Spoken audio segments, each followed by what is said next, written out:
streets of Whitechapel to the streets of Westminster. Asim Qureshi joins us now. Alan, you're a former Home Secretary. Are the security services too heavy-handed? Are they turning vulnerable young men into jihadists? No, of course they're not. The policy contest, which has various strands, has one strand, Prevent, which is dedicated to ensuring that people don't feel isolated. I mean, this guy had a very expensive university education in this country. I don't think that's trying to... You mean Emwazi? Yeah. Emwazi. I don't think that's suggesting that he doesn't belong here.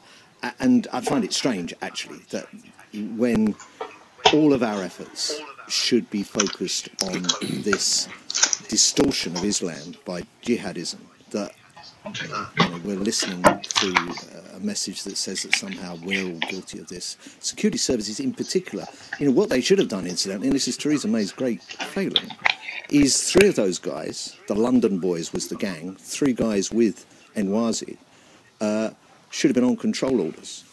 They were on control orders and were sent outside of London.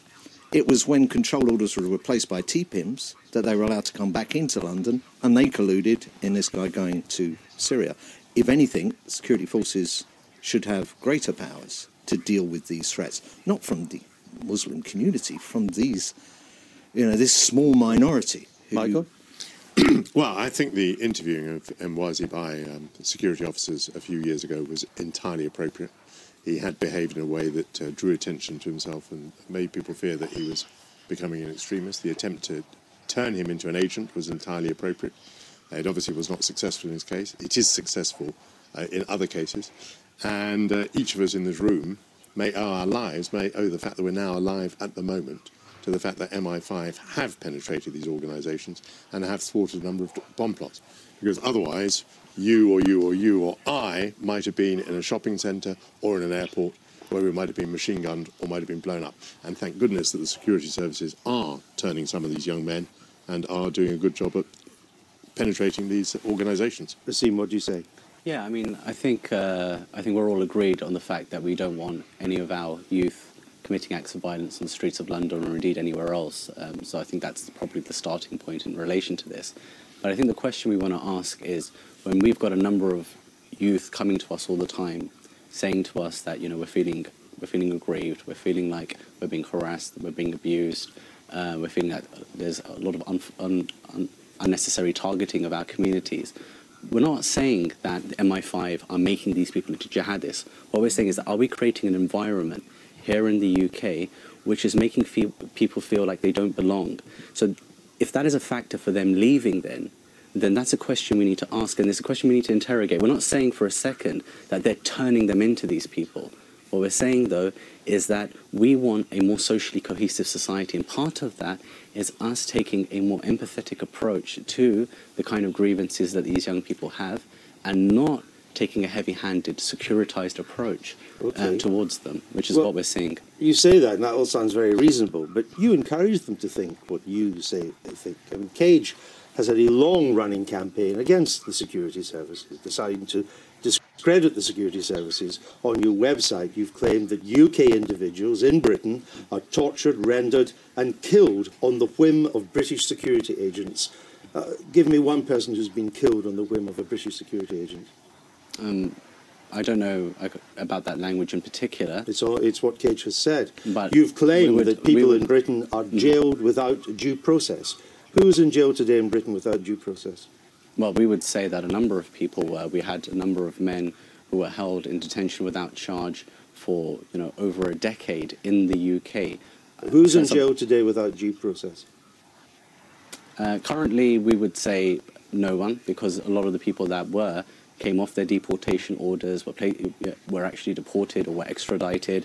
So those kinds of cases no longer exist. And nobody's been killed on the whim of a security agent. We feel that there are certain questions to be asked in terms of individuals who were killed by drone strikes in Somalia. So that's quite important that we but you say UK. No, but on your website you say UK individuals are tortured, rendered, killed on the whim of British security agents. Well, give me a name. Well, we know Mazin Beg, bin Mohammed al-Habashi, but we're making a wider point here about the way in which our security services operate. Let me just explain myself a little bit better here, which is that what we're asking for, is that there should be at least a degree of accountability where our security agencies have been involved in wrongdoing. We're not asking for anything unreasonable. We're not saying that they're evil people.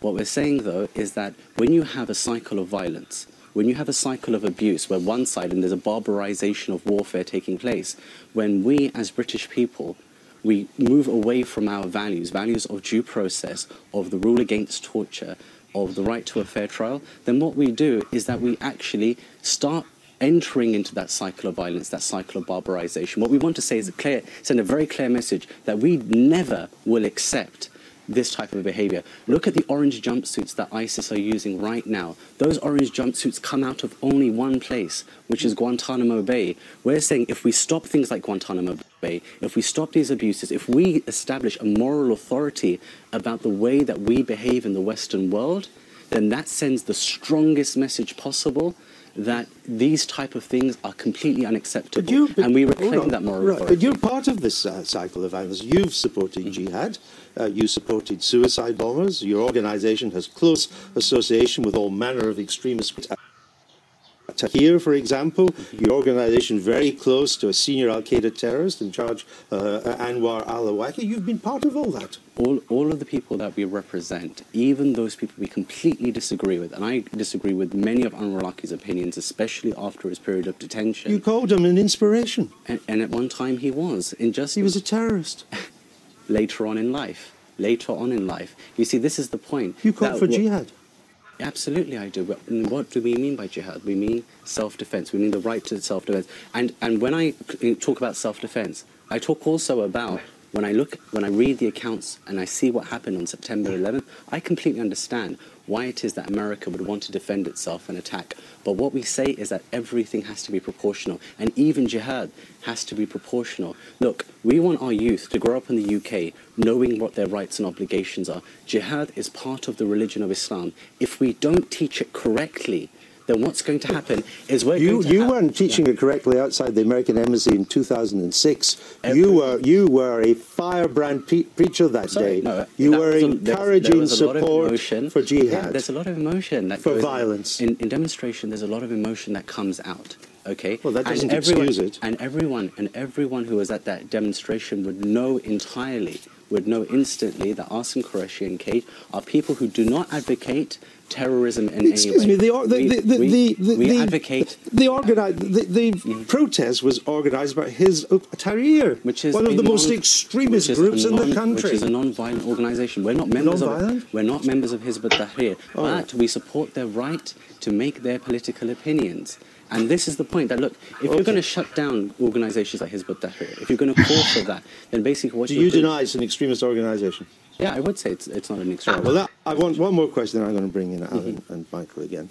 Your spiritual mentor and guide is Hatim al-Haddad, and you've been close to him in the past, correct? He's one scholar in the UK that I think has an important You've taken mentoring and guidance from it.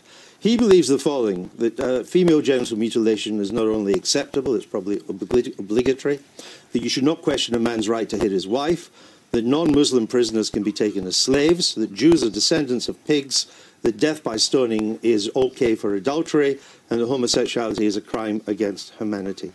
Have you been guided to believe that too? I mean, I've never been guided to believe any of those things. Do you believe any of that? I'm not a theologian. I can't. No, I'm not asking you a theologian. I'm asking if you believe any of that. I have absolutely no idea what you're talking about in relation to that. Well, you've said that. You've said that under the proper Sharia law process, that you would support the death penalty. Correct? Actually, it's interesting you talk about that, because one of the things that actually came out of that interview that I did with Julian Assange was a lot of criticism by scholars who said to me, why are you talking about issues you know nothing about? I'm not a theologian. Well, you said you supported the death penalty. I'm not a theologian at all. But you don't have to be a theologian to have a view on the death penalty. And it implied that under a proper Sharia law process, you would support death by stoning, would you? I do a lot of work actually against the death penalty. Would you? What I'm about, and you what said to Julian Assange you supported it. Is due process of the law. Okay, and that is what the point that I was trying to make with that answer was to talk about due process. That's a very, very important thing as far as we're concerned. When you don't have... But after we've had due process under a Sharia law system, Would you support stoning? As far as I'm concerned, the Sharia law isn't practiced anywhere in the world. You have to give me an example of where Sharia law is being practiced correctly. That's a weasel answer, isn't it? It's not a weasel answer. It's a simple question. No, if you had due process under Sharia law, would you support stoning for adultery? It's a simple question. You see, Andrew, what we're talking about here, okay, is how counter-terrorism policy is affecting our youth here in the UK. What you've done, okay, is that you're trying to conflate, kind of issues within Islam as kind of theological issues within Islam with what we're talking about. But the thing is that those two what are I'm very, trying very to find different. out is whether you are putting up a moderate front and behind it hangs a jihadist agenda. That's what I've been asking you, but you won't answer my questions. No, what we're saying, okay, is that you cannot simply conflate issues of theology and religion with violence on the streets of London, which is exactly what you were trying to do. I think most people regard stoning for it. adultery as not an issue of theology, but a matter of civilization. What do you make of what you've heard? Alan first. Well, this is what we're up against in terms of the moderate front. I mean, I'd like to ask one question. I mean, do you believe Emwazi was in Tanzania on safari in 2009? You must be the only person in the world. That's what he told me, and nobody has provided me any evidence to the contrary. On safari, he was there on safari. So the security forces shouldn't have questioned him because he was genuinely going on safari. Why would he bother getting engaged, setting up a job for himself in Kuwait, and doing all of that if he was simply going to get himself killed? And the security forces shouldn't have questioned him. No, I never said the security forces. Okay, let me get a final point. I said that they shouldn't have stopped him. They shouldn't have broken off his engagement. They shouldn't have stopped him from getting a job up there. I wonder what might have happened if he went final point from Michael. I think it's worth remembering what Emwazi has done. I mean, absolutely, he's beheaded. He's beheaded people. I mean, as it happens, these people were the most innocent people you can imagine. They were journalists, they were aid workers. I agree with that entirely. It was absolutely diabolical. I think Asim, despite all his cleverness, comes over as an apologist for Emwazi. That's not true. And I haven't been able to turn on the BBC all week without hearing you and seeing you. And I just wonder what the hell the BBC is doing, giving you all this airtime. That is nonsense. I really don't know what the BBC is doing, giving you all this airtime. And I'll tell you why I think it's so unfortunate. Because I think so many people are going to think that you are an apologist for Emwazi. Well, I'm telling you now, and I think that is desperate for community relations. Are you relations. suggesting that I'm lying? Final words. I'm telling you now, okay, that I feel very, very bitter about what has become to this young man. If Jihadi John is Emwazi, then how can any human being condone that behaviour? It's terrible. Right. It should never happen. And I'm unequivocally saying right now that we have to stop those types of executions, because it's exactly that type of action that we are condemning in Guantanamo Bay and elsewhere. And we don't want our Muslim people to be doing other. That is no way to behave. You got the last word. Thank you for speaking with us.